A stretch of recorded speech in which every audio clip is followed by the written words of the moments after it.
Vamos falar dos nossos parceiros, começando pela Adega Barbearia, que tem um clube de assinatura, que é o Clube Adega Barbearia. Lá você tem disponível 4 opções de plano, né? É o corte ilimitado, barba ilimitada, corte e barba ilimitado e também um plano de assinatura compartilhada, onde você e mais 3 amigos têm direito até 4 cortes no mês. Então, se você gosta de ficar e precisa ficar alinhado durante todo o mês, aí você pode assinar um desses planos e recorrer à Adega Barbearia. O time de lá é excelente, as informações estão passando aqui.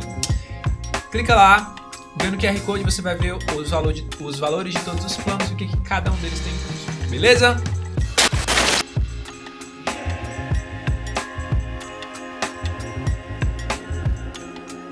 Vamos falar aqui também da JD Gráfica, uma gráfica rápida ali na região dos 3 andares. Então você que é dos 3 andares, você que também não é dos 3 andares, pode entrar em contato, né? Vai passar aí o arroba da JD Gráfica THE, gráfica rápida, onde você vai encontrar impressão, banner, panfletos, cartão de visita, tudo relacionado à gráfica, não somente o impresso, mas se você precisar da arte, o desenvolvimento da arte para impressão, pode correr lá que a gente vai solucionar, tá bom? E eu garanto para vocês que se você não encontrar o que você está procurando lá, nós vamos atrás da solução. Nós indicamos o melhor lugar e o local adequado para você, tá bom?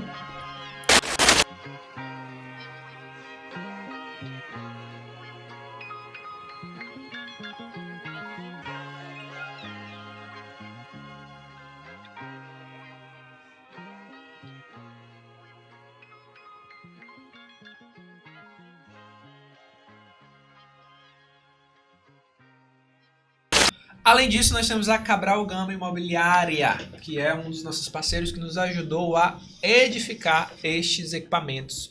Então, lá o time da Cabral Gama é especialista em esclarecer toda a burocracia do universo imobiliário. Então, se você está começando a sua vida agora, está indo se mudar, está chegando em Teresina, né? Está vindo aí para estudar, procura a Cabral Gama Imobiliária. Eles vão te ajudar a simplificar todo o processo, te oferecendo o melhor lugar para você ficar e de uma forma que você entenda, porque são muitas coisas, são muitos pormenores. Então, se você está procurando imóveis rurais, comerciais, urbanos ou residenciais, a Cabral Gama Imobiliária vai te ajudar com isso, tá bom? As informações já estão aparecendo. Entra no Instagram, avisa que vê pelo Dom Pode que eles vão te ajudar e te dar uma assistência diferenciada, beleza?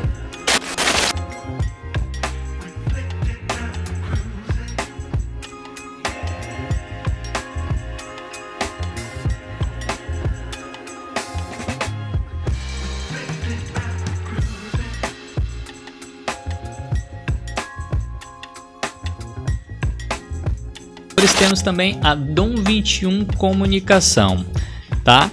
É uma agência onde quem lhe atende lá, nada mais nada menos do que eu ou Matheus Fernandes, tá bom? Então, se você precisa fazer o design da sua marca, atualização do seu logo, vai fazer uma propaganda na sua casa, tem uma habilidade de gravar, tá? Se você precisar da copy, precisar do roteirinho para fazer a sua divulgação, nós fazemos a sua copy e também gravamos para você se você quiser fazer a divulgação do seu negócio, tá bom?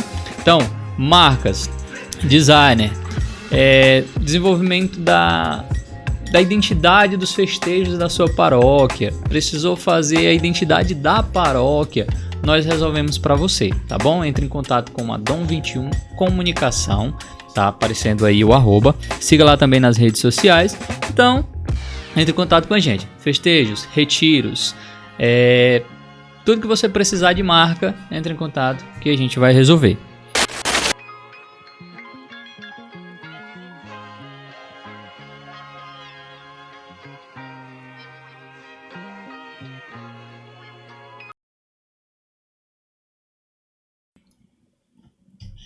Opa, pessoal! Tudo bem com vocês?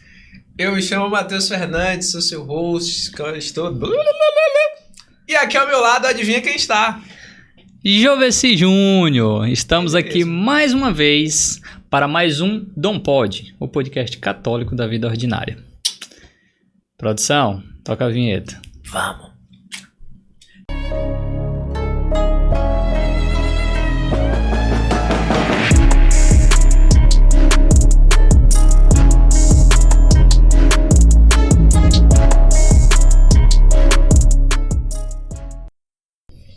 Voltamos? Voltamos? Meu povo, sejam bem-vindos. Hoje, na nossa ilustre presença, temos Padre Enéas. Salve de paz! Bem-vindo, Padre. Obrigado. Padre, seja bem-vindo. Obrigado. Padre Enéas, meu povo. Padre Enéas, que é cria da paróquia Nossa Senhora de Lourdes, cria de Padre Antônio Cruz, tá? Ele que foi coroinha lá do Padre Antônio Cruz, foi lá que descobriu o seu chamado ao sacerdócio. Ele que hoje serve na paróquia, no Seminário Propedêutico e na Diaconia de São Lourenço, ali no Residencial Eduardo Costa. Isso mesmo. É isso, Padre?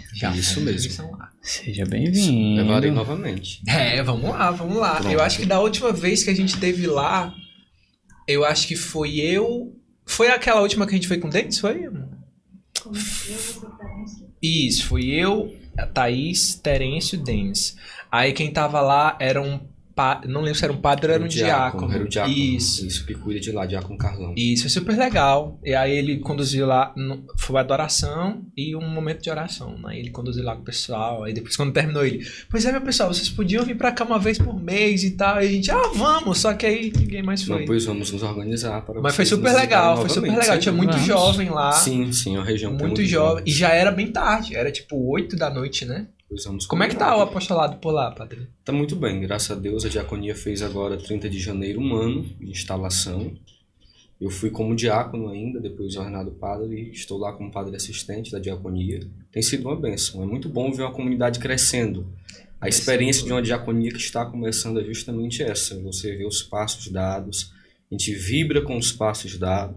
Agora estamos construindo algumas capelas, está indo tudo bem, graças a Deus.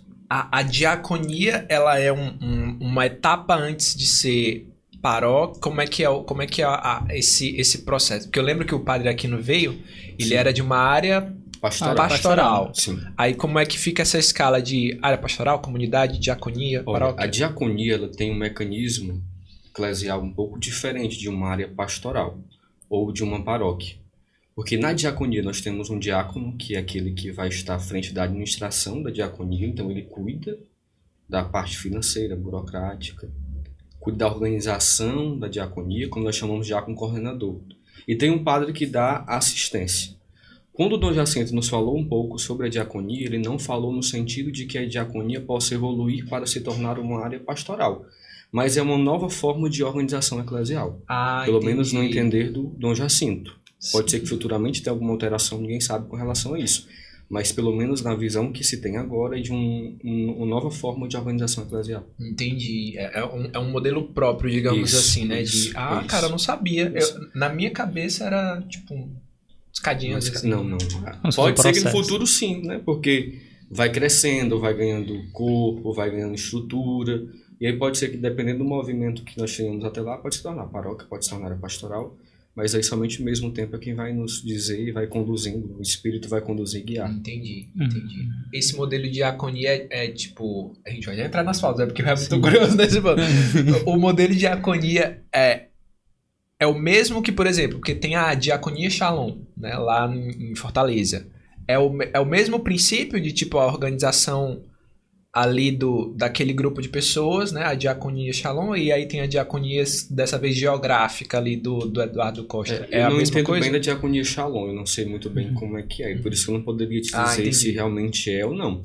Mas a diaconia, ela funciona, como eu já falei, né? Então tem um diácono que coordena, tem um padre que vai colaborar, vai ser ali um diretor espiritual daquela diaconia, vai contribuir com a diaconia, e temos uma organização em torno desse projeto, né? De uma igreja ministerial, dos ministérios, das pastorais, e assim a diaconia vai crescendo, vai ganhando corpo. Entendeu. Maravilhoso. É isso. Então você que tinha dúvida, tá? Como eu, Então- porque enfim, não... E mais uma vez, antes da gente começar as pautas aqui, Dizer que você não Muita tá coisa- na pauta não, é tudo Não, na- aqui é porque eu curiosidade falando de diaconia, aleatória. Cara, aqui. me lembrei. Eu Pois é. lembrei que eu não sabia de absolutamente nada, um completo ignorante. Mas... Então, antes da gente começar, vocês que estão em casa, que estão vendo esse livro lindo e maravilhoso aqui, que o Padre Enéas sabe quem foi que escreveu essa maravilha aqui, do Padre Antônio Cruz. Se você quer ganhar. Porque se você quiser comprar, é só entrar em contato com a Paróquia de Lourdes, Isso. que está à venda. Um livro maravilhoso que acompanha a gente durante um ano inteiro. Um ano não, você pode começar de novo e passar de um ano. Mas se você tem dificuldade de manter uma rotina de oração, auxilia muito, tá bom? E aí, se você tem interesse de ganhar um livro como esse, a hora é agora. A gente precisa chegar em 1000 inscritos no canal pra gente sortear esse livro, que pode ser seu, tá?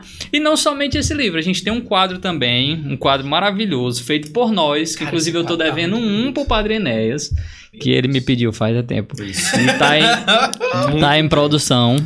Tá, olha, é porque cada detalhe que realmente demora um pouquinho. Quando tiver tempo, vai estar em produção. Processo de desculpa. Tá acontecendo. Quando a gente chegar em 1000 inscritos, a gente vai sortear este livro maravilhoso do Padre Antônio Cruz e um quadro que a gente tá lá nas nossas redes sociais, no Instagram, tá bom? Siga lá o nosso Instagram e se inscreva no nosso canal. Chegando em 1000 inscritos, você pode ser o ganhador desse livro e do quadro, tá bom? Então, pra gente começar as nossas pautas, que eu sei que vocês também são curiosos e tesouras, igual a gente, Nossa, porque nós somos tesoura. Não, aqui é o... Padre Enéas, conte um pouco pra gente como foi a sua participação na Paróquia de Lourdes lá na infância e como foi que Lourdes influenciou na sua vocação. Né? Lourdes, Padre Antônio Cruz. Tem aí um combo bem grande. Sim. Minha avó sempre foi ali da Igreja da Vermelha. Inclusive, ela ajudou a construir a Igreja da Vermelha no tempo em que o Padre Carvalho fazia a procissão do tijolo, uma série de coisas. E aí, desde pequeno, eu sempre fui para a Igreja de Lourdes. Eu me recordo que ali, desde pequeno, 4, 5 anos, tinha que ir para a missa e tinha que ficar comportado na missa. Vocês moravam ali na Vermelha mesmo, né? Sim, até lá, minha família mora lá ainda, meu pai, minha mãe, minha avó. E aí, eu fiz a primeira Eucaristia. E antes da primeira Eucaristia, eu estive num almoço, num aniversário, o Padre Antônio Cruz estava. E aí lá, almoçando com ele, eu disse, Padre, eu quero ser coroinha, eu quero ser acólito. Aí ele disse assim, você faz a primeira Eucaristia e você entra pro grupo. E pronto, a partir dali começou realmente esse movimento de aproximação. E aí eu fiquei como coroinha, também participando do grupo de oração Nossa Senhora de Lourdes, Renovação Carismática. E aí eu fui crescendo na companhia do Padre Antônio Cruz e na companhia do Padre Manuel. Sim. O Padre Antônio Cruz se tornou, assim, para mim, um verdadeiro pai. Ele foi aquele que realmente me acompanhou desde os primeiros passos. Ele me conhece muito bem. Porque o altar ele tem uma dinâmica que é muito própria. O altar é lugar de aproximação. Sim. E aí o Padre Antônio Cruz, agora ele está mais tranquilo, mas antigamente ele tinha muitos gestos. Sim. Então tinha que saber quando ele queria água, tinha que saber quando ele queria que ligasse o climatizador, tinha que saber. E aí tinha alguns acólitos, alguns coroinhas que iam pegando o jeito dele. E eu fui um dos que peguei o jeito dele. Então eu sabia quando ele queria água, quando ele estava precisando de alguma coisa. E aí nós fomos nos aproximando. Só que aqui, o meu histórico vocacional, vou falar uma coisa antes. Quando eu ia pequeno, eu sempre gostei muito, por exemplo, de adoração. Eu me recordo que eu ia e ficava desenhando o Santíssimo Sacramento da oração toda. Legal. Não sabia nem o que era direito. Minha avó só dizia, Jesus tem que ter respeito, porque Jesus está aqui, então fica quieto. E eu ficava lá sentadinho, desenhando. E aí fui criado dentro desse movimento muito próprio da Igreja da Vermelha. Chegou um tempo em que celebrei muita missa quando eu era pequeno, brinquei muito de celebrar a missa e tudo mais. Mas tem uma fase que a gente começa a pensar na vida, né? Ou seja, o que é que eu vou fazer da minha vida?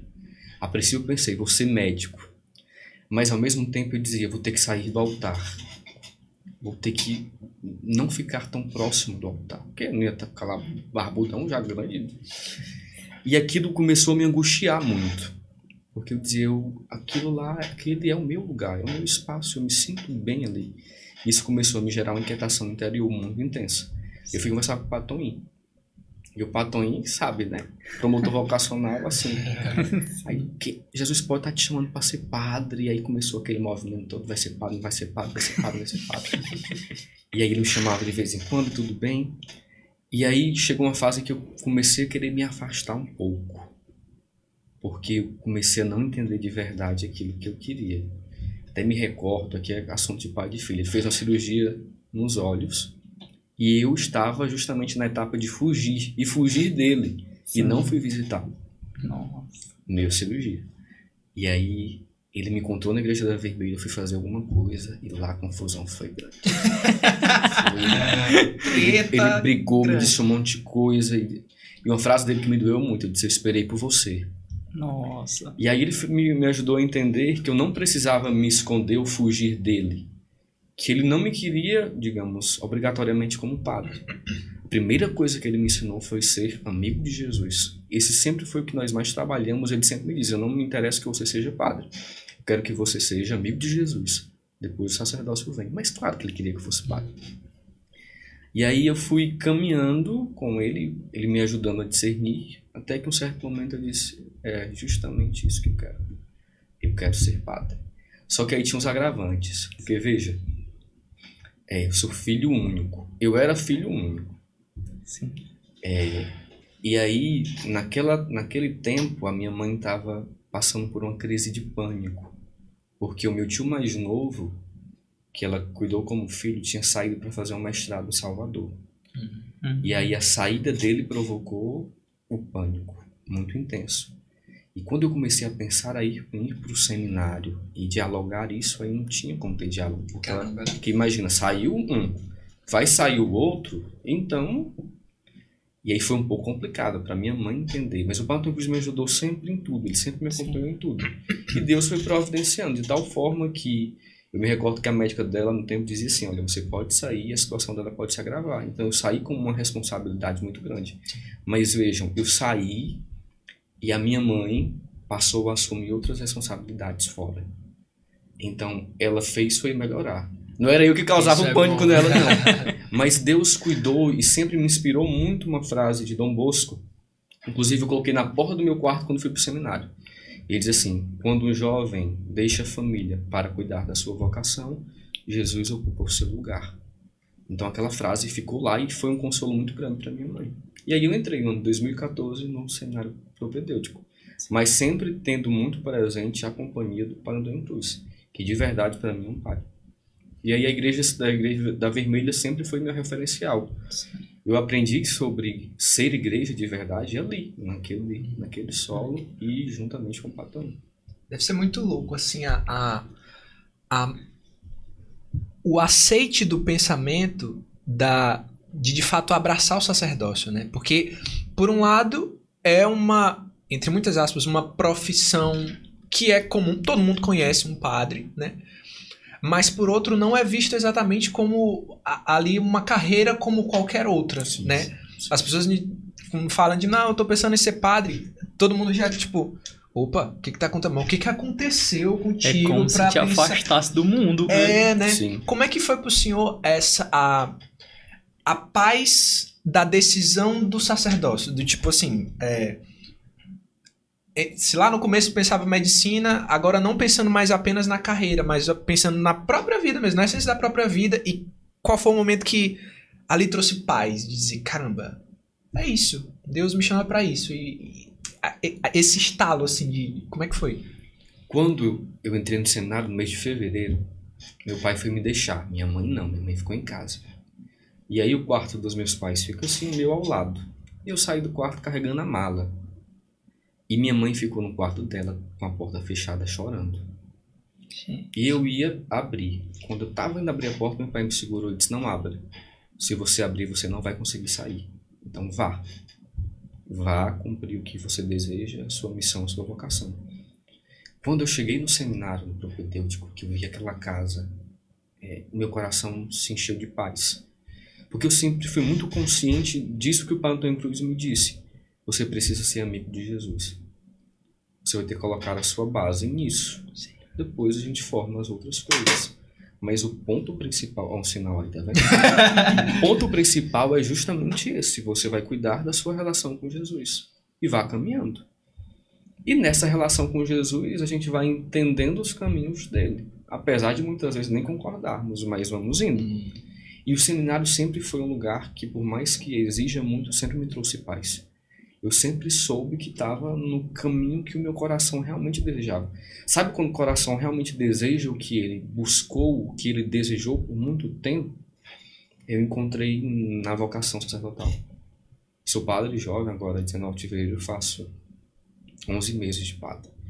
Mas eu sou imensamente realizado, imensamente feliz e estou no caminho que realmente Jesus me chamou. Porque Jesus chama para ser feliz.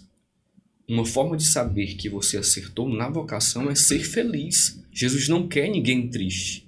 Ele não chama ninguém para ser triste. Muito pelo contrário. Ele chama para fazer a pessoa verdadeiramente feliz. Isso é uma coisa que nós precisamos ter sempre presente no coração. Se é a sua vocação, você vai ser feliz. Não significa dizer que não vai ter problemas. Exato. Mas significa dizer que você vai fazer um caminho da forma como deve fazer. Então eu encontrei ao longo do processo a certeza. É isso, né? Caminhando dia a dia após dia, eu fui encontrando realmente a certeza. Teve as crises, teve os momentos de desânimo, teve uma série de coisas. Mas eu fui encontrando no caminho a certeza de que verdadeiramente aquele era o meu caminho. E é muito bonito, né? Como Jesus, ele dá a certeza, né? E às vezes a gente quer olhar muito, né? Falando de como foi para sua mãe, né? A ida ao seminário. E o quanto que, se a gente foca realmente na nossa relação, como diz o Padre Antônio Cruz, na nossa amizade com Jesus, se a gente foca na nossa vocação, tudo se ordena. Sim. Né? Quando a gente se ordena na nossa Sim. posição da nossa vocação, seja ao sacerdócio, seja ao matrimônio, seja ao celibato, né? Se ordena. Sim. Tudo se ordena. Tudo vai se ajustando pouco a pouco. Hoje a minha mãe é a felicidade da vida, saber que... Às vezes ela diz assim, nós vamos sair pra algum lugar e diz, meu filho, você não quer botar a roupa de padre. Porque, pra dizer, não, pra o povo ver que eu tenho um filho que é padre. Sua mãe não precisa, eu sou padre também, quando estou sem colarinho. Mas ela gosta de, sabe, hoje em dia é o orgulho dela de verdade. E assim, quando ela percebeu que eu estava bem e que eu estava feliz, aí ela acalmou o coração. Porque eu também disse a ela, se a senhora não deixar eu ser padre, eu vou fugir. Tipo assim, ou eu vou ser padre ou eu vou ser padre. Tu lembra que me ameaçou? Eu disse, mas se a senhora deixar eu ser padre, eu vou fugir. Porque assim, toda a minha família sempre me apoiou. Sim. Minha avó sofreu muito com a minha ausência, porque eu sempre fui o neto mais próximo. Sim. Sempre foi aquele neto de dormir no quarto da avó. Quando eu fiz... acho que estava com alguns anos, ela escreveu uma carta. E aí me entregou a carta. Aí na carta ela dizia assim, até hoje eu ainda choro quando olho para o lugar da rede e você não está lá. Nossa. Essas coisas vão maltratando também, né? Mas ao final da carta ela dizia, siga a sua missão, vá a sua missão. E ela hoje em dia é uma das que me lembra que eu sou padre. Né? Ela sempre me recorda, você tem que lembrar que é padre.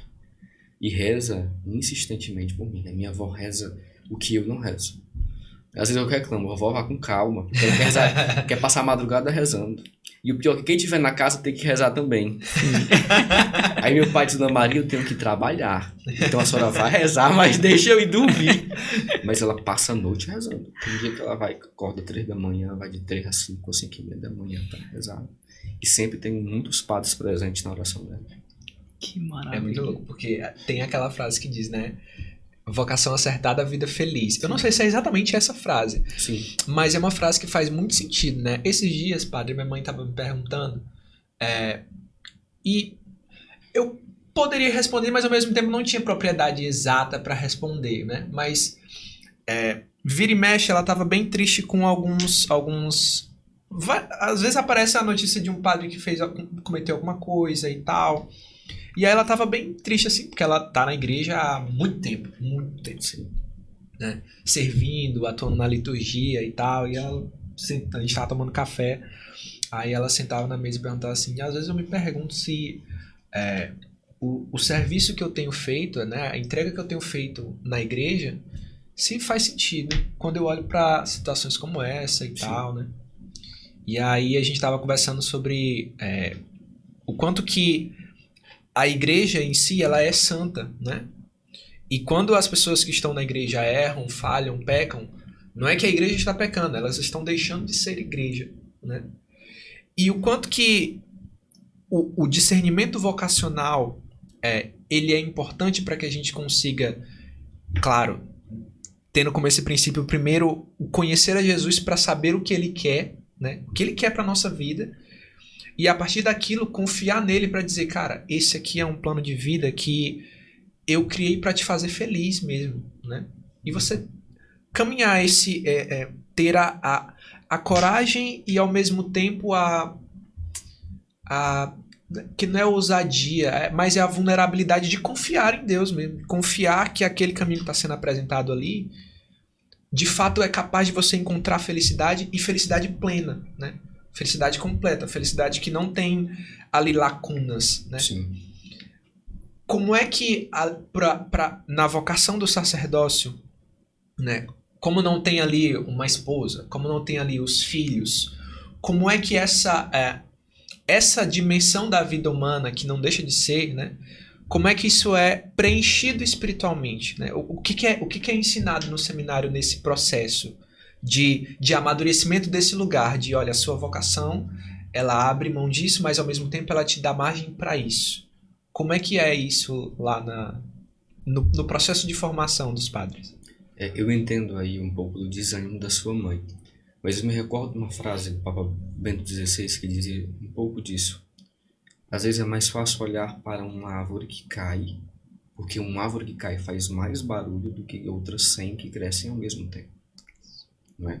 Porque nós às vezes temos a tendência, a igreja sofre um pouco por isso, porque às vezes em cima da queda de algum irmão padre, de algum erro, ou erro de uma outra autoridade, de um coordenador, de um ministro, se atira muitas pedras. Sim. Agora ninguém aplaude quando nós temos milhares trabalhando para que a messe cresça. Então isso precisa ser visto com muita cautela. Porque nós não podemos cair nessa margem de olhar apenas o as erro. exceções, né? Mas a observar a messe que cresce.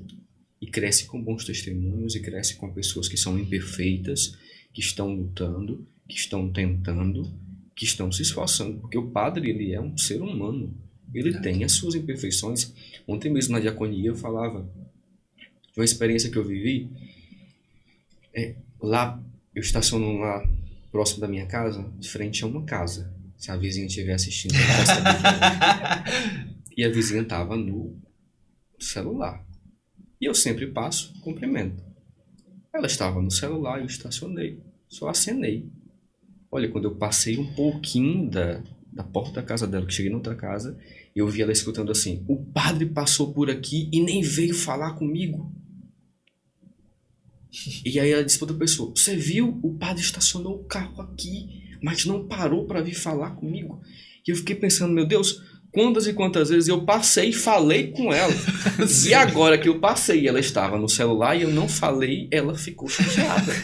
Vê quantas vezes eu dei atenção. Mais uma das vezes que eu estava chafurdado com um monte de coisa para fazer e apenas acenei, aquilo lá me machucou e feriu. Entende? Então às vezes a gente tem essa tendência a olhar para o negativo. Sim. E eu convido sempre a olhar para o positivo. O seminário, ele é um processo.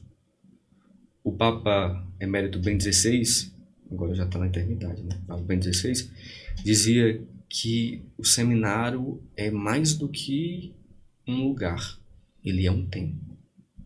Caramba. É a experiência de um tempo. Os documentos da igreja falam do seminário como a escola do evangelho. Então, Mateus, se por um lado existem muitas renúncias, porque faz parte, assim como da vida do padre tem renúncias, na vida de um pai de família tem renúncias. Exato. Na vida de alguém que decide, por exemplo, ir para uma missão no Shalom, em outro movimento, e abandona a casa, pai e mãe, e vai ter renúncias.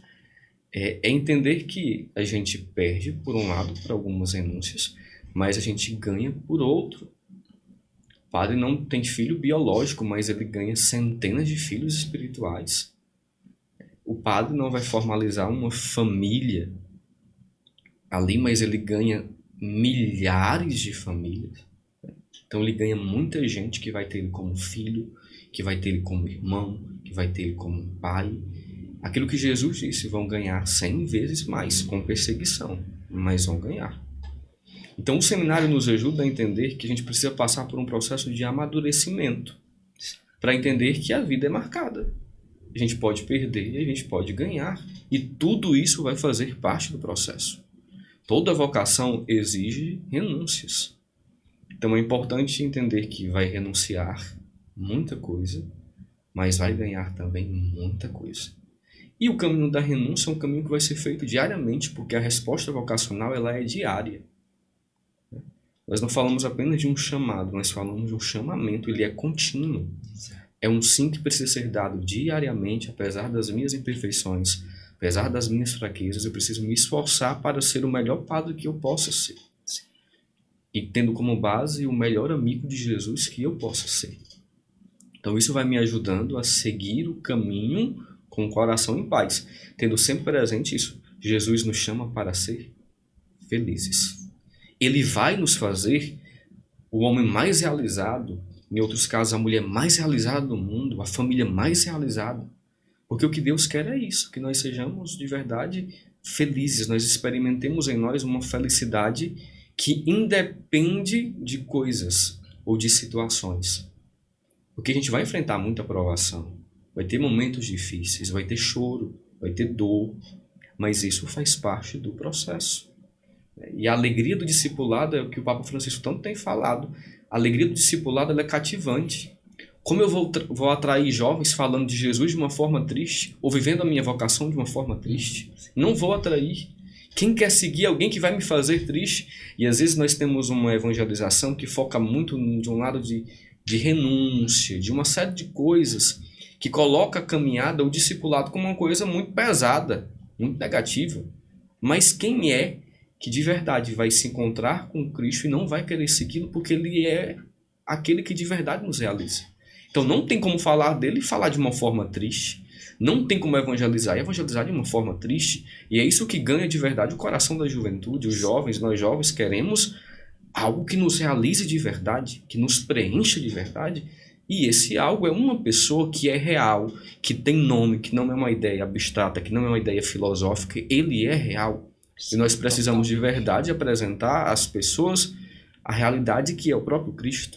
E isso vai de verdade caracterizando a vida do padre, do leigo, como uma vida cheia de sentido. É ele quem dá sentido.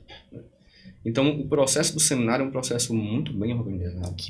São anos de formação, são anos de estudo, são anos de vida comunitária, são anos de trabalho humano afetivo. Então é todo um processo. Os documentos da igreja nos ajudam a entender que é um processo extenso e que o seminário ele marca uma formação inicial, mas depois nós temos o que nós chamamos de formação permanente. Sim. O padre não pode parar de se formar nunca. Ele está sempre numa construção humana, intelectual, espiritual, e aí o processo vai se dando. Até porque nada forma mais do que a própria vida, né? Sim. E aí você só tem como realmente se formar no dia a dia. Porque as experiências vão lhe moldando, vão lhe formando cada dia mais padre. Justamente. E é interessante você ter falado, né? Que o evangelho, ele é alegre, ele é feliz. E às vezes a gente se pega tanto batendo o martelo da renúncia, né? De, tenho que renunciar a isso e aquilo. E às vezes a gente até na tentativa de evangelizar, a gente leva um evangelho triste. Porque a gente só foca na renúncia e esquece de evangelizar com uma alegria que realmente é o evangelho, né? Principalmente para o público jovem, como você falou, né? A gente chegar para o jovem de uma forma feliz que realmente é o evangelho, focando nas coisas boas. Que não é uma felicidade que é falsa, né? Fingida, ela é real. Exatamente. Justamente. E que às vezes a gente fica naquela de, poxa, vem pra igreja é ótimo. Chega lá, cara, o evangelho é feliz, Jesus é Francisco tem insistido muito nisso. A alegria do evangelho. Porque é um caminho de cruz. Isso é uma coisa que nós temos que ter muito presente. Né? O caminho de um cristão não é um caminho de facilidades. Cristo não nos prometeu um caminho fácil. Ele prometeu que estaria conosco todos os dias até o fim dos tempos. Sim. Essa é a certeza que a fé nos dá. A fé não nos dá a certeza de uma caminhada tranquila e cheia de sorrisos. Sim. Muito pelo contrário. A fé nos dá a certeza que nós viveremos bem, que nós caminharemos, mas que nós teremos provações, dor, tristeza, porque isso faz parte da caminhada de um discípulo. Mas a nossa caminhada não se resume somente nisso. Sim. Nós temos a certeza da ressurreição, a certeza do céu, a certeza de que Ele caminha conosco. Ele está conosco. Isso não tem como não nos causar alegria. Exato. Não tem como não nos causar alegria. Eu tenho pensado esses dias, eu não me lembro exatamente por quê. Eu acho que desde do retiro de reconexão, que a gente tem falado sobre a questão da evangelização em si, né? E da própria evangelização contínua, né? Enquanto leigo, enquanto missionário, você continuar uma caminhada eclesial que faça sentido e que ela não seja movida pela empolgação, mas que ela seja movida de fato por essa busca, né? E o quanto que para isso se faz necessário a memória mesmo, né? Quando a gente fala sobre essa questão da alegria do evangelho e de alcançar os jovens através dessa alegria, é lembrar da forma como a gente foi alcançado. Eu acho que Deus ele tem um motivo muito claro no ato de chamamento de cada um, sabe? Tem uma característica específica no chamado de cada um. Tanto que a gente medita em cima dos chamados descritos na Bíblia, né? Dali dos primeiros apóstolos convocados. Sempre tem uma meditação profunda a respeito da forma como eles foram chamados, né? A uns foi bate-pronto, a outros já foi mais demorado e tal. E o quanto que é importante para a nossa manutenção desse crescimento espiritual, desse estudo contínuo, né? De querer crescer o espírito, alargar o espírito, né? Fazer memória de como foi que Deus alcançou, né? Porque, por exemplo, uma coisa que teoricamente é das coisas alegres, mas eu nunca me dei muito bem é a questão das dancinhas. Também. Seja bem-vindo, Lelê. Eu fico altamente constrangido. Não, e quando começa, olha para o irmão do lado.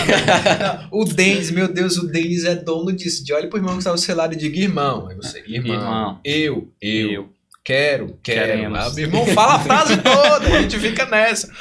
E o quanto que eu dei graças a Deus, assim, que eu sabia tocar algum instrumento, que eu não precisava dançar nada.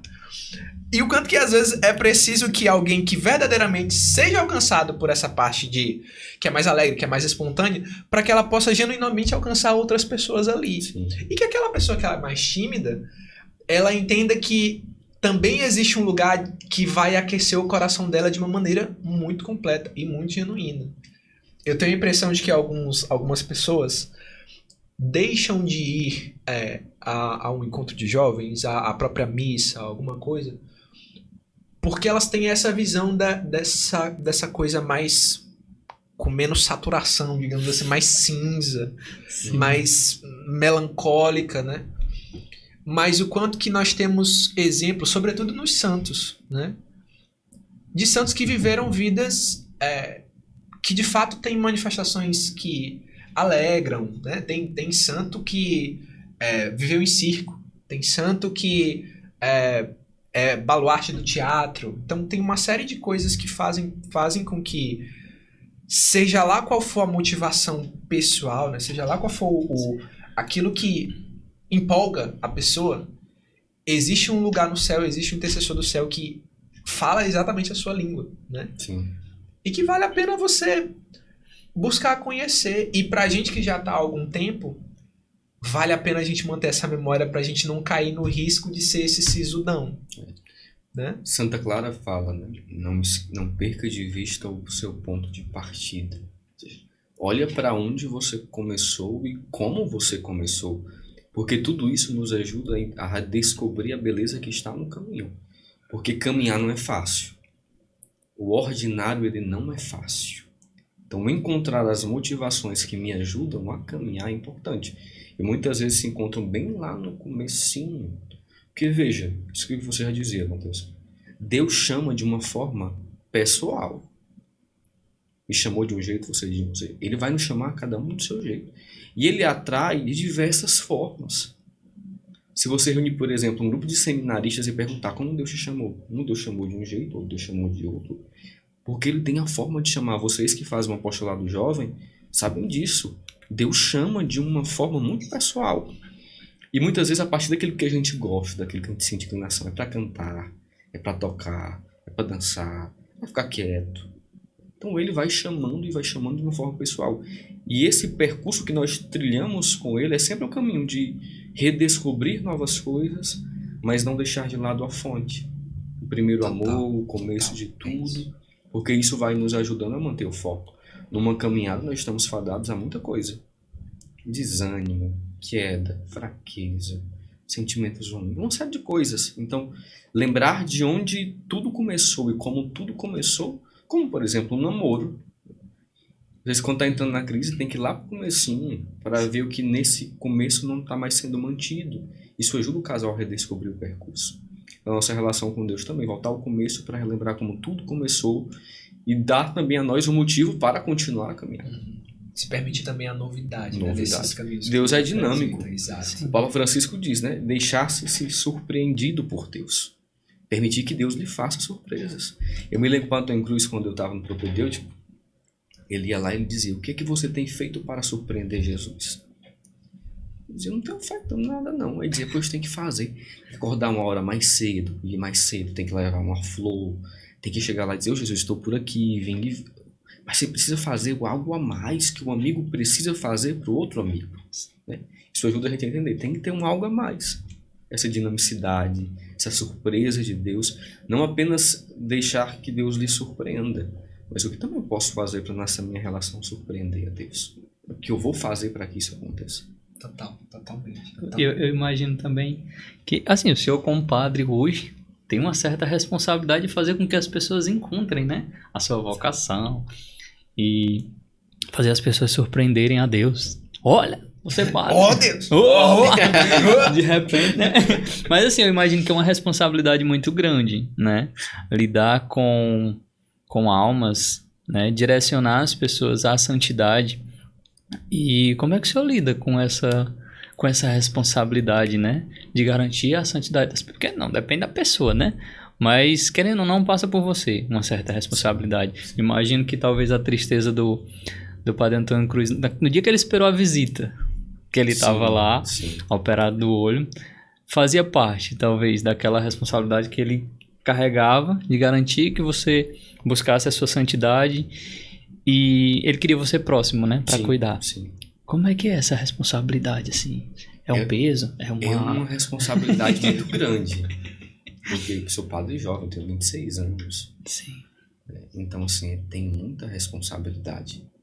Porque aquilo que eu já dizia lá no questionamento anterior, a forma como as pessoas compreendem o ministério do padre, isso pode nos ajudar muito, nos comprometer muito. Por isso que o Papa Francisco tem lembrado tanto dessa aproximação do pastor com as ovelhas. Porque é um mistério que se une. Ao mesmo tempo em que eu sou pastor, eu também sou ovelha. Eu não posso esquecer disso. Eu fiz um retiro com o Padre Antônio Cruz, ele me levou com o Padre Xavier lá na Bahia. 10 dias sem dar uma palavra. E o Padre Xavier é muito exigente. Então não tem barulho mesmo. Nem a cadeira para você levantar, você pode fazer barulho. Se você fizer, ele olha assim para você. Se bater os talheres no prato, ele vai... E lá eu vivi justamente a experiência de redescobrir que é preciso estar aos pés do mestre como ovelha para ser um bom pastor. Mas tem uma coisa que me tranquiliza muito. Eu sempre digo assim, Deus vai dar um jeito. Tem certas situações que por mais que a gente tente, foge das nossas mãos. E eu acho que a primeira força, o arma que nós temos é a nossa oração. Às vezes a gente como cristão trata a oração como o último mecanismo. A gente vai recorrer à oração quando já não tem mais o que fazer.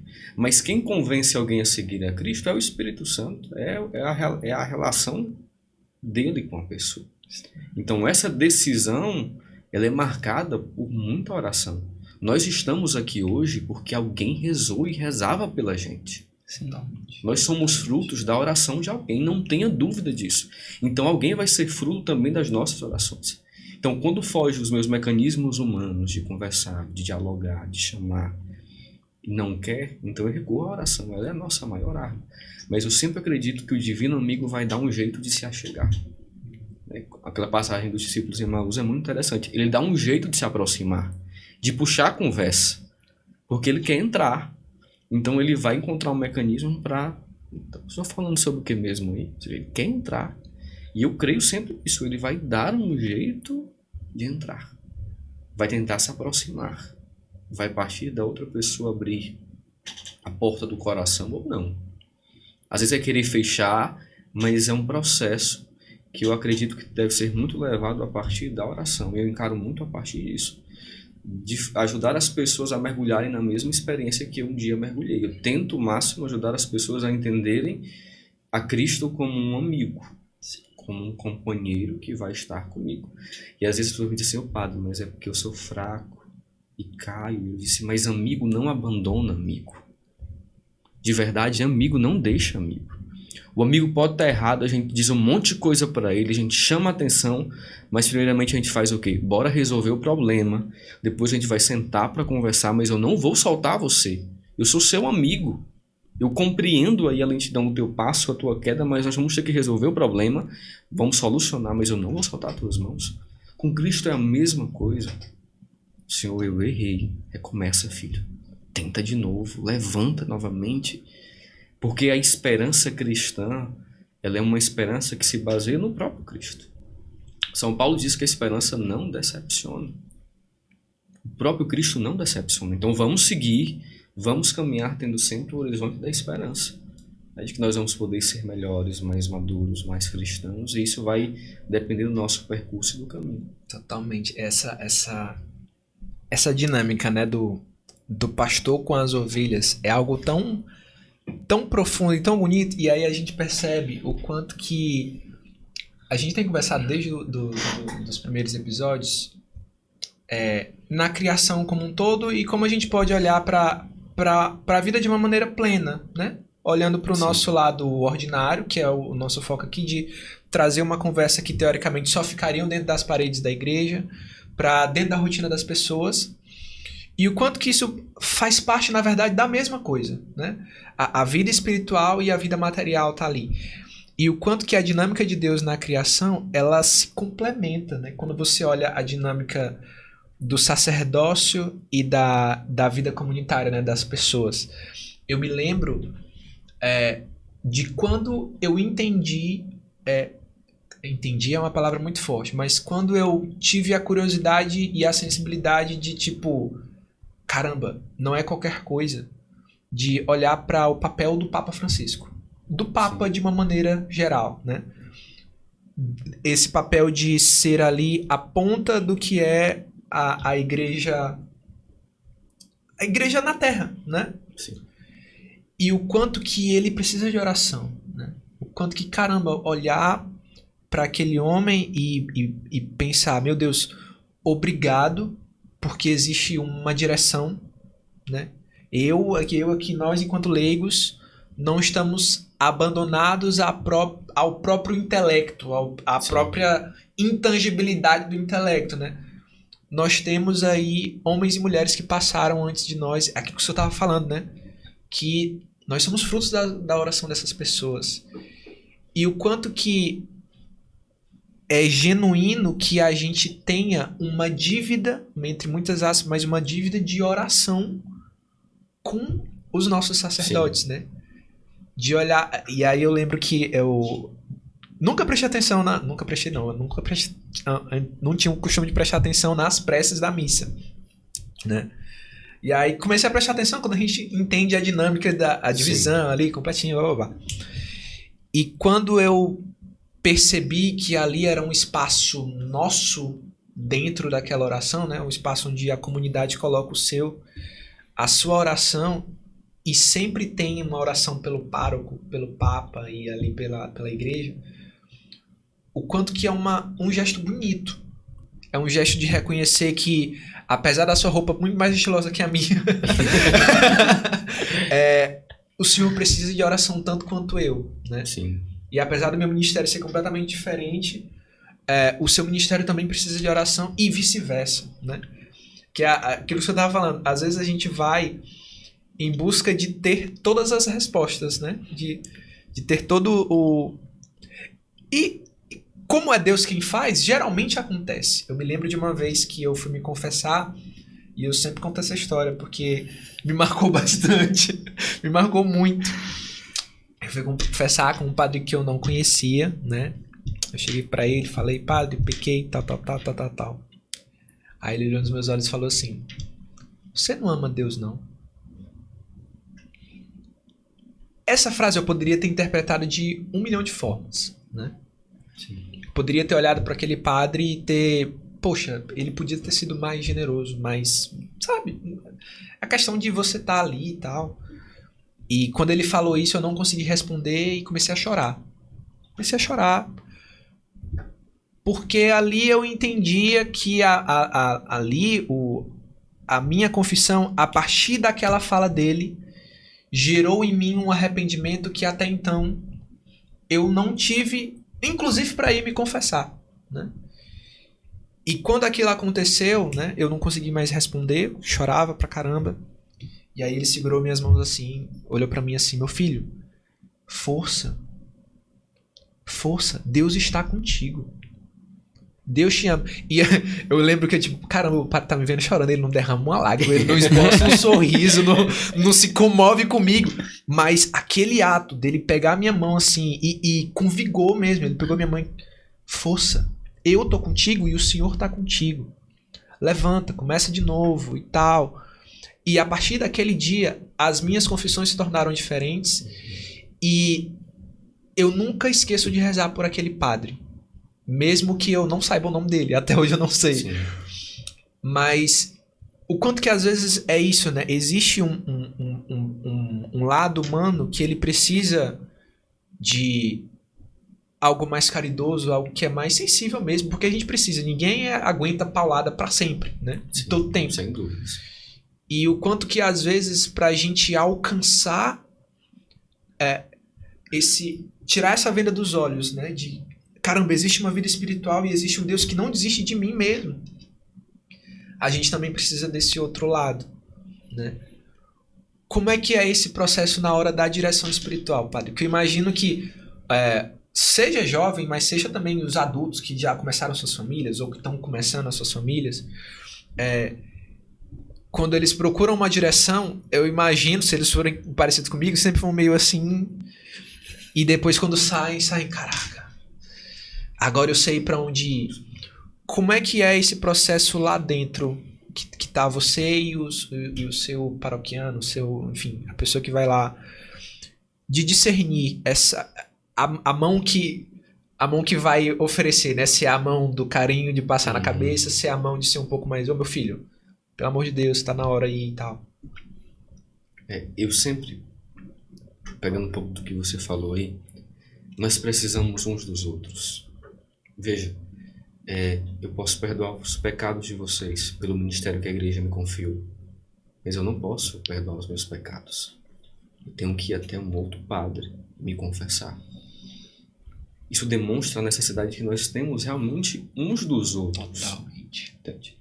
E isso é um ministério que a igreja nos ajuda a entender e que é essencial no cristianismo. O cristianismo é comunitário.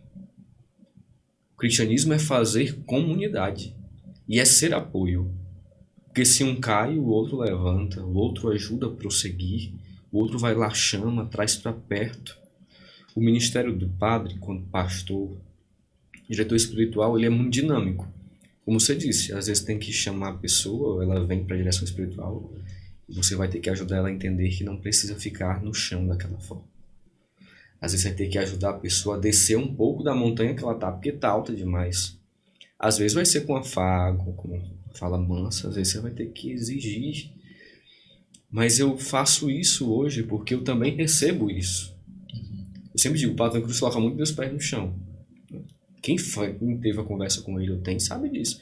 Às vezes ele bota lá embaixo e depois ele ajuda a subir novamente para dizer, calma, você não é isso tudo aí não, vai com calma. E o acompanhamento ele é um pouco disso. Como um pai com um filho.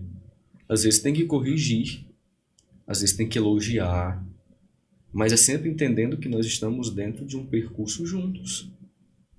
E eu acho que o que me ajuda muito é também ter um diretor espiritual. Total. Entende? É um pouco daquilo que eu vivo como diretor espiritual, as conversas, o caminho, o percurso, porque eu também preciso me trabalhar para também ajudar as outras pessoas. Então, um pouco do que eu vivo aqui, e nem sempre a direção espiritual vai ser agradável, porque às vezes tem que ajudar a pessoa a entender que não dá para ficar girando em torno do próprio círculo. Sim. E nem sempre isso é fácil. Mas quando um pai vai chamar a atenção, Nem todo filho quer ser chamado a atenção naquela hora, daquele momento, mas faz parte de um processo. A direção espiritual, ela é um processo que é marcado por muitos sentimentos. Mas um dos principais pontos é a ação do Espírito. Quem convence é o Espírito, quem realiza é o Espírito. Então, pouco a pouco, quem vai nos ajudando a entender o processo é o próprio Espírito. O diretor espiritual, por excelência, é o Espírito. Então, ele vai ajudando. Tanto é que os padres, quando vão pregar retiro, sempre dizem: estou aqui como um instrumento, mas quem vai conduzir o retiro é o Espírito, porque ele quem sonda os corações. Ele quem sabe das necessidades, daquilo que eu tenho dentro de mim e que eu preciso ser transformado, consertado, modificado, refeito. Mas isso dentro da dinâmica da igreja e da comunidade. Vocês dois aqui, por exemplo, vocês fortalecem o meu ministério. Porque vocês poderiam estar fazendo milhares de coisas aí fora. Mas vocês estão se preocupando com o apostolado jovem. Então isso vai fortalecendo um dos nossos ministérios. Tenho certeza que a minha participação aqui, a minha vinda para ficar um pouco com vocês também vai fortalecer a missão de vocês. Sim. Então nós vamos nos ajudando a entender que nós estamos dentro de um processo. E vamos nos ajudando. E a direção espiritual é a compreensão justamente da evolução da pessoa dentro de um processo. Chega uma hora que você vai dizer: não, olha, aqui esse problema espiritual nós já resolvemos, essa situação, vamos dar uma pausa, vamos para outro momento. Porque é tudo dentro da dinâmica de um processo. E é interessante, né? Como é um ponto que precisa ser realmente entendido, né? Porque às vezes as pessoas confundem, e tem muita questão da humanidade, né? E as pessoas buscam a direção espiritual pensando que é um milagre. Não, vai acontecer alguma coisa aqui, uma terapia. Não é. A pessoa precisa entender a humanidade do padre, mas ao mesmo tempo reconhecer a autoridade espiritual que o padre tem, né? E aí, eu acho que o acontecer, né, da direção espiritual passa justamente por aí. Por você reconhecer a autoridade que não passa somente, não é o padre que vai garantir que você vai melhorar, vai conseguir superar determinada coisa. É você, o Espírito, com o auxílio do padre, que tem uma certa autoridade para ajudar ali, né? Às vezes as pessoas confundem. E confundem realmente com terapia. Não é terapia não, gente.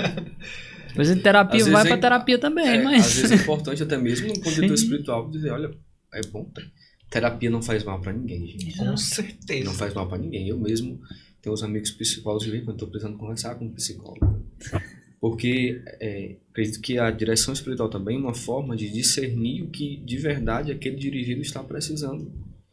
Tem mecanismos que somente um psicólogo vai conseguir reorganizar e reajustar. E a gente não briga, não diverge de forma nenhuma. Às vezes eu encaminho e digo: olha, eu estou precisando que você me ajude com o dirigido. A direção espiritual ela é sigilosa, não vou dizer nada ao psicólogo, nem quero que ele saiba, que ele vai saber do dirigido, porque a direção espiritual também tem sigilo. Sim. Sigilo porque a pessoa está abrindo a vida. Então tem sigilo. Então às vezes eu digo: ó, o dirigido procura um psicólogo, vai fazer um caminho de terapia. É importante para o amadurecimento humano. E não briga, não choca, muito pelo contrário. Graças a Deus que nós temos psicólogos, homens e mulheres que têm bastante fé e que vão nos ajudar realmente a nos trabalharmos humanamente para conseguirmos dar conta, inclusive, também das nossas aspirações, dos nossos desejos, da nossa própria fé. E é até uma certa quebra de preconceitos, né? Sim. E as pessoas precisam entender que são complementos, uma coisa auxilia a outra. O quanto você está mais assistido e mais amparado quando você tem um diretor espiritual que na sua direção você pode entender a necessidade de um psicólogo, que talvez, dependendo, pode até precisar de um psiquiatra, ninguém sabe, mas são necessidades que um vai auxiliando o outro e há uma certeza que temos é que você vai ficar bem, né? Sim, sim. Tem todas as possibilidades de você conseguir uma ajuda ali, né? Eu acho que quando a pessoa entende que a direção, como o próprio nome fala, né? A direção espiritual é para demandas espirituais, né? É alguém que está em busca de Deus, né? Sim. Eu acho que esse princípio precisa ficar claro na cabeça das pessoas. Eu acho que você ter a certeza de que você não anda sozinho e você não usar disso não faz tanta diferença. Porque E eu conheço, e infelizmente conheço, muitas pessoas que abrem mão de direção mesmo espiritual, né? Confiando nas... Eu não sei se é exatamente confiando nas próprias forças, confiando nas próprias interpretações sobre a vida, inclusive sobre as próprias coisas de Deus, e não ter a humildade suficiente para reconhecer que, tipo, nem tudo cabe nas minhas mãos, né? Nem todo o entendimento de Deus para a minha própria vida vai ser revelado exatamente por mim. Sim. Às vezes, e muito provavelmente, eu vou precisar de alguém que me abra os olhos e diga, olha, de acordo com todas essas pessoas que a gente já está falando aqui, que oraram por nós e que oram pelo nosso ministério, o caminho não é exatamente esse que você está pensando. Ou existe um outro processo que você precisa olhar, ou que você precisa seguir, ou que você precisa mesmo conhecer, né? Como é que a gente pode... Não é exatamente um conselho, mas como que a gente pode chegar mais próximo das pessoas que já entenderam a importância de Deus nas suas vidas, mas que ainda desconfiam de ceder a uma direção, né? Como é que a gente pode, sei lá, de alguma forma desarmar as pessoas e confiar em, por exemplo, alguém que já está mais maduro na oração, já está mais maduro na caminhada, e mesmo, claro, aos diretores, os sacerdotes. Como é que a gente pode chegar nessas pessoas, assim? Eu penso que a primeira coisa é a proximidade. A primeira forma de gerar confiança é se tornar um próximo. Porque muitas vezes existe a ferida da desconfiança. Então, alguém me feriu, eu me abri com alguém, ele saiu espalhando, eu me aproximei, me frustrei. Então, tem dezenas e centenas aqui de feridas que precisam ser vistas, entendidas. Mas Mateus é sempre tocar com muito cuidado as feridas do meu próximo. Nós temos, às vezes, a mania de julgar muitos outros. E é uma mania feia da nossa parte. Porque eu não sei aonde o teu sapato aperta. Nem onde o teu. Eu sei onde o meu aperta. E vocês dois não. Tem feridas que para ti pode ser simples. Simples. Para ele não. Eu posso te dizer uma palavra e para ti vai ter uma intensidade. Para ele não. Pode não doer nada. Pode doer muito. Então é sempre tocar com muita cautela a dor do meu próximo. Isso é necessário. Para que ele sinta que a dor dele é respeitada. Respeitada e entendida. Que a pior coisa é você estar sentindo uma dor e quem vem para te ajudar com a tua dor não a entende, não a compreende e quer diminuir o que você está sentindo. O primeiro passo é compreender, está doendo em ti. Eu sei que está doendo em ti, é uma ferida, tem um problema. Então seja próximo. Demonstre a outra pessoa que ela pode ter confiança e toque com cautela, porque é um processo. Nós todos temos tempos diversos. Uma vez eu fiz um retiro no seminário de filosofia, o padre Alistone Viana era o reitor da Casa da Teologia e foi pregar o retiro da filosofia. E o padre Alistone, ao final do retiro, fez a dinâmica de nós mexermos com argila para tentar definir um pouco de como tinha sido o retiro. E eu fiquei... E o padre dizia assim, rezem em cima da oração, façam alguma coisa. E eu fui para a oração, fiquei pensando, de repente, vou fazer um relógio. Fiz um relógio. E quando fui apresentar lá a minha oração, eu disse, fiz um relógio porque eu entendi que leva tempo. Vai exigir muito tempo. Então, de vez em quando eu quero uma coisa muito rápida, uma solução muito rápida, ou resolver as coisas de forma muito imediata, eu paro de leva tempo. Vai precisar de tempo. Então, é não ter pressa. Porque vai levar tempo. Vai exigir tempo. Vai precisar de tempo. E claro, Deus tem um tempo. Algumas pessoas às vezes terão que ir, quebrar a cara para poder voltar. O Antônio Cruz tem um poema, você volta para ele, né? Ele tem um poema que É digno. Acho que é o sinal de alerta. Foi quando ele ia passando por um sinal vermelho e quase que acontece ali um acidente, alguma coisa assim. Acho que foi isso mesmo. E aí, lá na oração dele, tem uma parte que é como se Jesus dissesse a ele assim: eu já dei o sinal. O sinal está vermelho. Você não pode avançar. Se você avançar, vai dar problema. Mas eu já alertei. Mas eu estarei te esperando de volta aqui quando o problema acontecer. Então, algumas pessoas às vezes terão que ir experimentar que não é aquilo, cair na frustração realmente, se arrepender e voltar. E quando voltar, a gente vai estar lá para dizer: bem-vindo de volta. E às vezes, nós sabemos muito bem disso. Às vezes o nosso ego só é reduzido quando a gente toma de verdade umas pancadas e a vida vai pouco a pouco se encaminhando em torno disso, né? Ou seja, vai nos ensinando a trancos e barrancos. Como Pega nas voadoras de Deus. Por isso minha avó diz assim, minha avó tem uma frase que diz assim: quem está em pé, deite logo. Porque vai cair. Minha avó costuma dizer, quando eu me falo alguma coisa de fulano, minha avó diz: pois é, mas quem está em pé, deite logo. Vai dizer assim: não tem direito de estar julgando a dor do teu próximo, não, o erro dele, não. Você corre risco de cometer coisas piores. Então, onera. É impressionante, né? Como Deus fala a mesma coisa por bocas diferentes, né? A gente falava exatamente sobre isso, né? Esses dias. A gente estava em uma reunião do nosso grupo, né? Da geração. E a gente falava justamente sobre isso. Sobre se fazer parte para que a gente consiga realmente até evangelizar as pessoas, né? Você falava que ser próximo, né? Você só pode realmente entender, auxiliar e ajudar alguém sendo próximo. Sim. Né? Disso de realmente cada um tem a sua ferida e não é que a gente não vá tocar na ferida. A gente vai. Mas quando a gente souber até onde a gente pode tocar e até onde cabe a nós, né? Sim. Nem tudo cabe a nós. Tem coisa que a gente pode, tem coisa que só ele pode, tem coisa que só Deus pode. Sim. E a gente precisa ser muito maduro e muito responsável, né, nisso. Em realmente saber se posicionar e saber cuidar da forma como a gente precisa, né? E realmente era isso, né? Ficou muito mais... Pronto. E a outra coisa é... Quem tá em pé que se deite. Quem tá em pé que se deite. É isso. Tá em pé, deite logo. Deite, deite, deite. Pode puxar a próxima. Próximo ponto. Isso aqui é legal.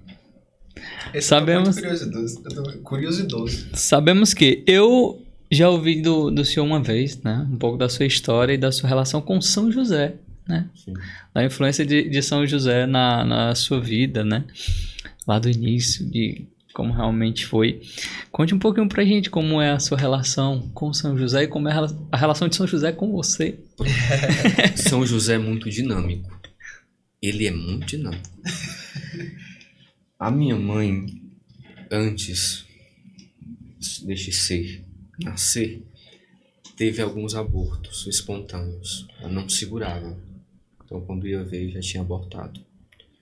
Comigo não foi diferente. Talvez hoje ela seria aquele modelo de gestação que a pessoa tem que ficar todo tempo deitado. Sim. Para não permitir que o aborto aconteça. E ela foi lavar roupa, estava com 4 meses, assim, não me recordo bem, e começou a sangrar. E aí correram para a maternidade. E o meu pai também é José. E eles fizeram uma promessa com São José para dizer assim: não tira esse menino da gente, não. Se ele nascer, é tudo certo, te entrega para São José. Inclusive o nome dele vai ser José. E aí eu fui crescendo com os meus pais sempre me contando um pouco dessa história. Olha, o seu nome é José porque você é um milagre que aconteceu pela intercessão de São José. Por isso o seu nome é José. E eu fui começando a me aproximar um pouco mais de São José. Eu não sou muito, eu acho que tem pessoas que são assim, gostam, se identificam com o santo e se aproximam. Sim. Comigo é um pouco diferente, eu acho que é o santo que gosta de mim e se aproxima. Mas eu fico um pouco, sabe, eu me deixo muito com o coração aberto para, por exemplo, Carlo Acutis, né? Sim. Por muito tempo eu não ouvia falar, mas de repente eu fui ler o livro da mãe dele. Pronto, eu recorro a Carlo Acutis de vez em quando. Ei, meu amigo, me ajude aqui. E São José, ele faz parte da minha vida. Eu comecei um pouco eu sou muito curioso, então eu gosto de estudar. Quando eu estou com uma temática ali, eu fui atrás de um pouco de entender sobre São José. E fui estudar e ver que nós tínhamos uma certa dívida com São José.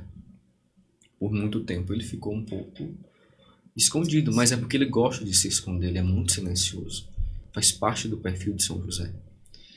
Mas aí o Papa Francisco, com uma devoção muito particular a São José, inclusive com o Ano Josefino, um documento sobre São José. Vocês não imaginam a festa que eu fiz naquele dia. Eu tava na casa do bispo e disse, Dom, olha só o que aconteceu. E aí eu vou até contar a história com o Dom Jacinto também, porque São José se aproximou do Dom Jacinto também por uma intercessão nossa ali, uma relação nossa. E aí então eu nasci por um milagre, por uma intercessão de um milagre que aconteceu pela oração de São José. Isso eu tenho plena certeza. Que inclusive os médicos diziam, a criança está em estágio aí que não tem muito o que fazer não. E ele intercedeu e a graça aconteceu. E aí eu comecei então a estudar, pesquisar, ver um pouco ali quando José aparecia na Bíblia. E aí eu fui criando laço com ele. Tanto é que invoco constantemente. Peço constantemente. Tem uma imagem, tem um ícone. Né? Sempre quando eu vou dirigir, a primeira invocação que eu faço, lembrar o São José, que jamais ouvi dizer. Ele está muito presente na minha vida, porque ele é um santo muito dinâmico. Ele vai dando seus sinais. Eu me recordo que quando o Dom conversou comigo sobre a ordenação, me disse, que data? Aí eu disse, Dom, poderia ser 19 de março. Aí o Dom disse assim, não, meu filho, porque ele tinha uma viagem para Roma e tudo mais. Aí eu disse, Dom, pois vamos colocar, quem sabe, 1º de maio. Ele, não, meu filho, está distante demais, porque a necessidade pastoral, ou até mesmo para a diaconia, teria que ser um pouquinho antes.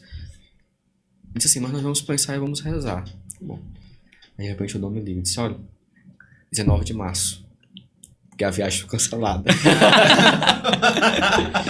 Providência é com ele mesmo. Então assim, ao longo da minha vida eu tenho sinais muito bem claros da intercessão de São José. E tenho a ele como modelo de homem que eu desejo ser. Então, tenho certeza disso. Eu suplico muito a São José, me ajude a ser um bom padre, um bom filho, um bom homem, a partir das virtudes. Porque a vida dos santos é para nós um desafio.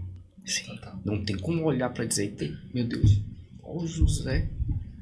E eu gosto muito, e aí nessa minha amizade com São José entrou Santa Teresa. E a gente entende muito de São José a partir de Santa Teresa. Santa Teresa diz muita coisa sobre São José. No livro da vida, tem 2 passagens, uma em que ela diz que quando a gente faz um pedido torto, São José endireita. E outra coisa que ela diz no livro da vida, que nunca recorreu a São José e deixou de ser atendida. Nunca. Inclusive, ela diz assim, se Cristo lhe era submisso na terra, ele lhe é submisso no céu. Santa Teresa d'Ávila, ela é bem... Sim. Tem autoridade para falar. Para dizer, porque ela também experimentou o patrocínio de São José. Então, quem está assistindo aí, recorra. Tem certas situações que a pessoa vem conversar comigo e diga, olha, recorra a São José. Ide a José. Eu tenho essa frase muito recorrente no meu coração. Tem lá a imagem, o ícone, eu digo, vou muito a São José. Porque eu tenho é uma devoção que ela se tornou muito comum, é do meu dia a dia. E realmente é um amigo, um pai, um companheiro da jornada. Ainda tem muito que ele me ajudar a me trabalhar, mas é um amigo, assim, realmente a minha vida foi por um milagre que aconteceu a partir da intercessão de São José. Cara, que legal. Legal. E assim, aqui na proteção de confiança e os cuidados dele. E o quanto é importante a gente ter realmente um santo amigo, né? Às vezes a gente olha muito para a santidade, quando a gente fala em santos, a gente sempre imagina muitos mártires, né? Tem muito essa, né? Um santo mártir, eu preciso morrer para ser igual a um santo. Não. Tem o santo realmente do dia a dia que a gente precisa se aproximar, né?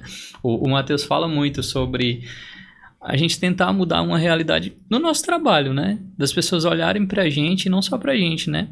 A gente mudar essa realidade pro católico mesmo, né? As pessoas olham, poxa, ele trabalha realmente como um católico, né? E você ser bom em algo, e isso passar também pela nossa vocação, pela nossa fé, né? E aí tem santo para todo modelo, né? Se é músico, Santa Cecília. você foque nela, né? É uma intercessora legal. Eu tenho o meu santo de devoção São Padre Pio. Dá uns tapas na gente legal, né? Não é muito carinhoso, não. São Padre Pio, ele é meio bruto. Mas é meu amigo. Gosto muito, né? E me espelho muito. Procuro ser amigo de Jesus como ele foi. Uhum.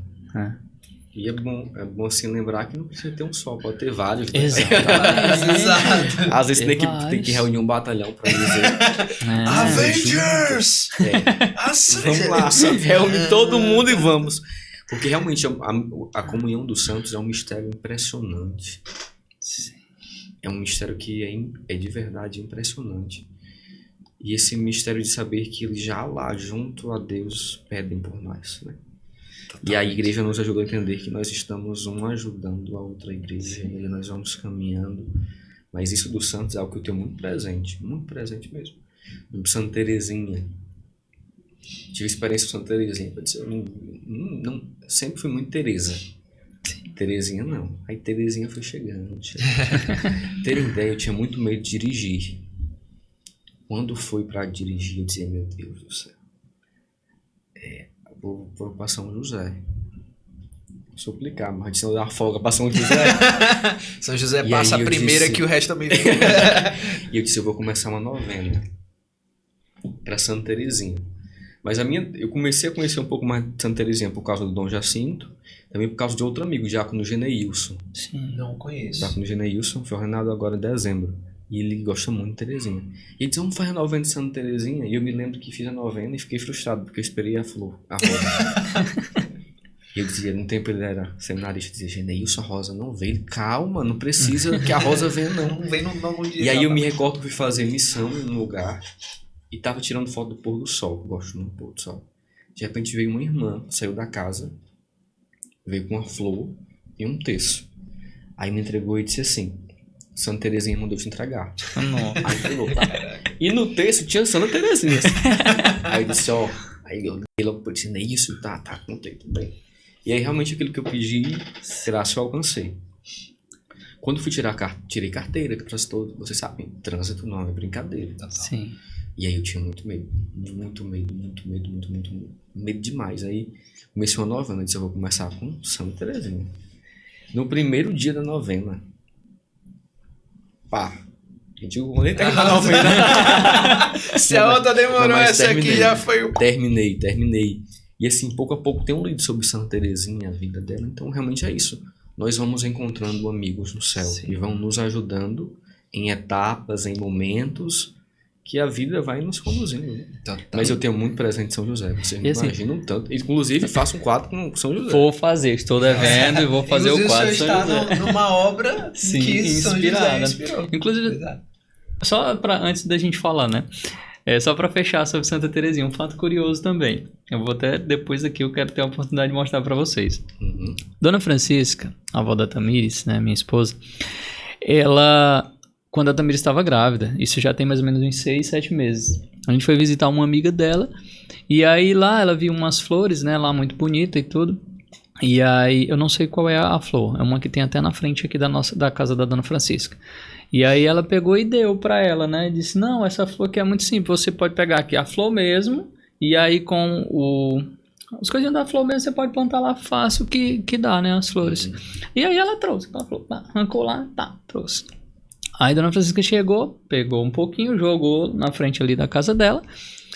E aí pegou o restante, colocou num vaso. Na frente da imagem de Santa Teresinha, que a madrinha, né? Antigamente tinha muito disso, né? Dos santos serem padrinhos, né? E a madrinha da Dona Francisca é Santa Teresinha. E aí ela pegou e disse, olha, Santa Teresinha, essa flor aqui é pra você. E colocou num jarro, na frente de Santa Teresinha. Não tem água no jarro. Tá lá do mesmo jeito, do dia que ela colocou, há 6, 7 meses. A flor tá lá, perfeita, não secou, não murchou nada. Tá lá do lado de Santa Teresinha. E lá na frente aqui da casa da Dona Francisca já tá lá cheio, né, da mesma flor, já cresceu muito, cresce muito rápido. E aí mais ou menos semana passada, a Dona Francisca tirou uma flor, né, que tinha caído, não sei o que, pegou e colocou no jarrinho lá do lado. Só apenas colocou. E quando foi no outro dia tava seca, murcha.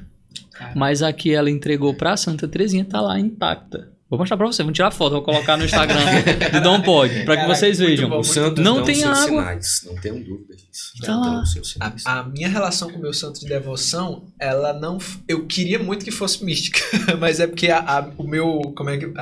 A demanda que eu trouxe era uma demanda mais custosa, que é a demanda dos meus próprios vícios, né? Então o que acontece? Eu sou um cara muito lento e muito. Que demora a reagir, né? Parece não. Ave Por Maria. na entrevista.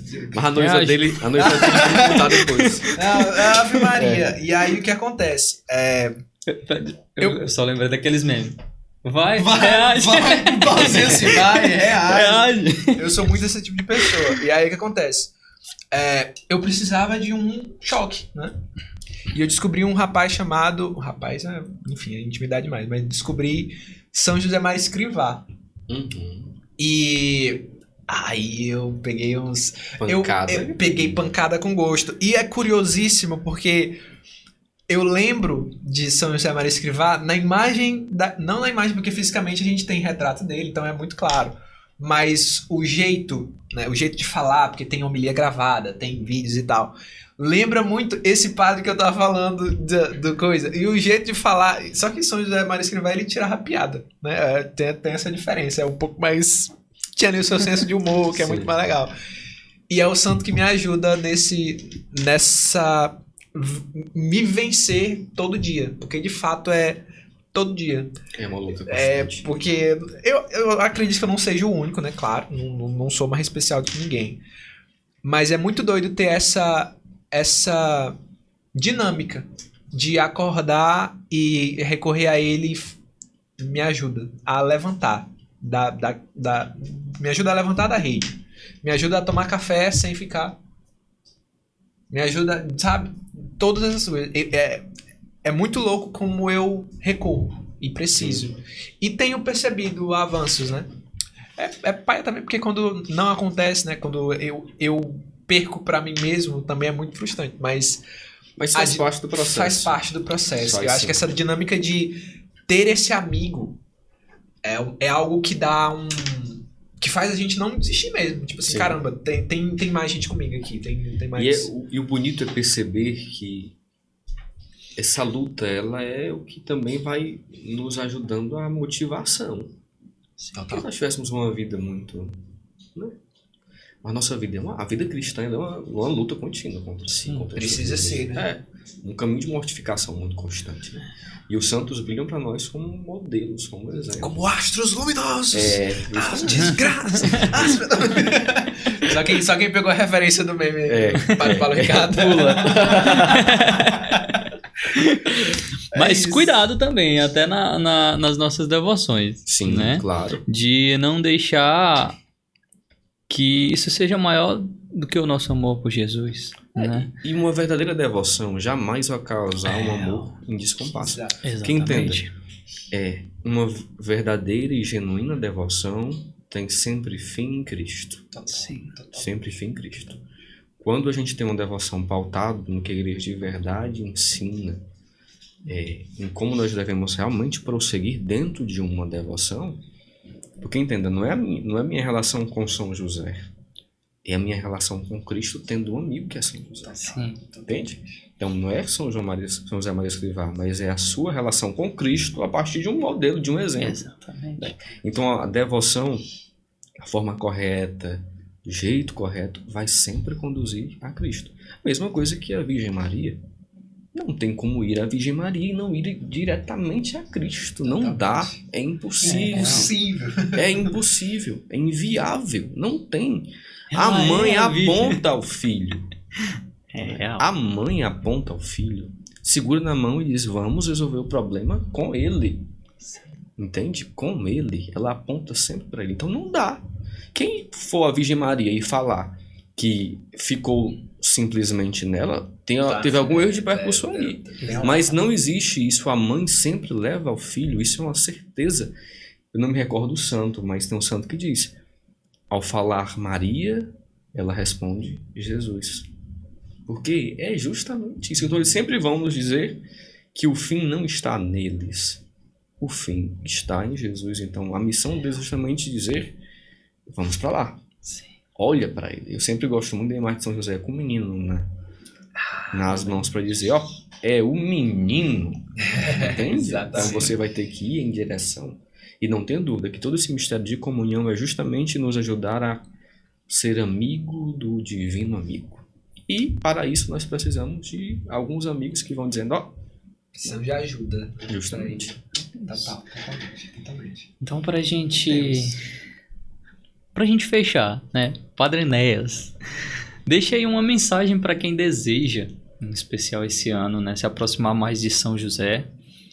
E uma mensagem para todo mundo que está aí assistindo, essa galera linda e maravilhosa, que vai nos ajudar a chegar a 1.000 inscritos, né? Que vai ganhar um Com toda livro certeza. aqui maravilhoso e um quadro que vai ser feito junto com o do Padre Enéas. Vai ser a ser mesma feito, linha né? de produção. Vamos cobrar. Então você, ó, algumas coisas, você que tá assistindo, coloca lá no JVC, faz o quadro do Padre Enéas, coloca nos comentários, comenta aí. né? O quadro do Padre Enéas, o quadro para eu não esquecer. Outra coisa, coloca também aí nos comentários de onde você tá assistindo o Dom Pod hoje, pra gente saber até onde é que a gente tá indo, onde é que a gente tá chegando. Eu descobri Coloca que a aí. gente foi, sabe onde? Parar onde? Belém. Belém do Pará. Diz que a Joelma tá... Não, não foi a Joelma, não. Mas... Belém, vocês são lindos. Belém. Mas sério, fala, se você quer de Teresina, coloca qual bairro que você tá Total. assistindo, acompanhando o Dom Pod. E você que não é, que é curioso também, qual a cidade, de onde você tá falando, qual estado, né? Qual país, qual planeta você tá, tá assistindo a gente, tá bom? Padre Enéas, uma mensagem para a galera que precisa se aproximar de São José e que está aí nos assistindo e que vai cobrar o seu quadro. Pronto. Me ajudem, tá bom? Que é quase um milagre impossível. Mas é ir a São José com um coração sincero.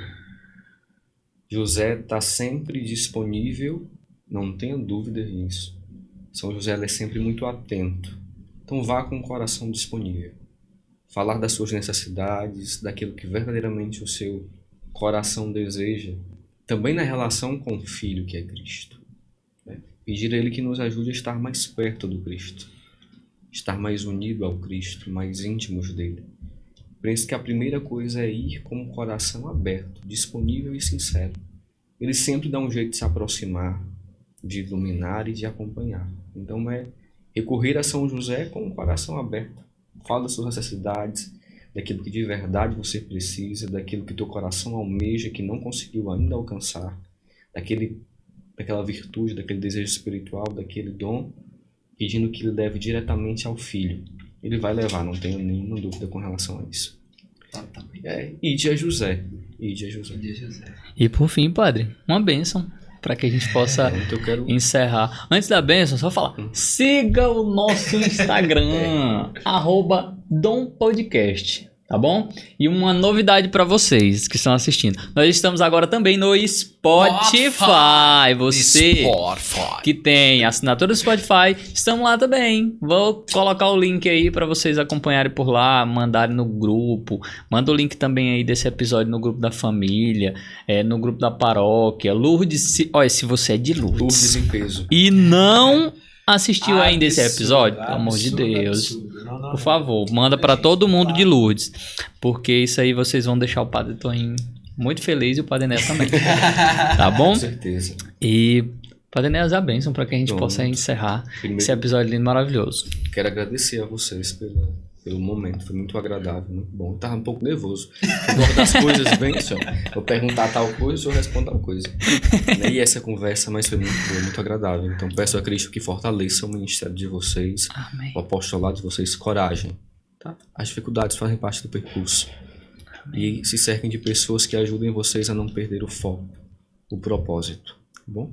Amém. E você que nos acompanha, lembra sempre que Cristo é a razão da nossa alegria. O nosso sorriso provém de saber que nós temos um Deus que nos acompanha, que caminha conosco, que não vai embora, que não vira as costas, mas como um amigo não abandona outro amigo.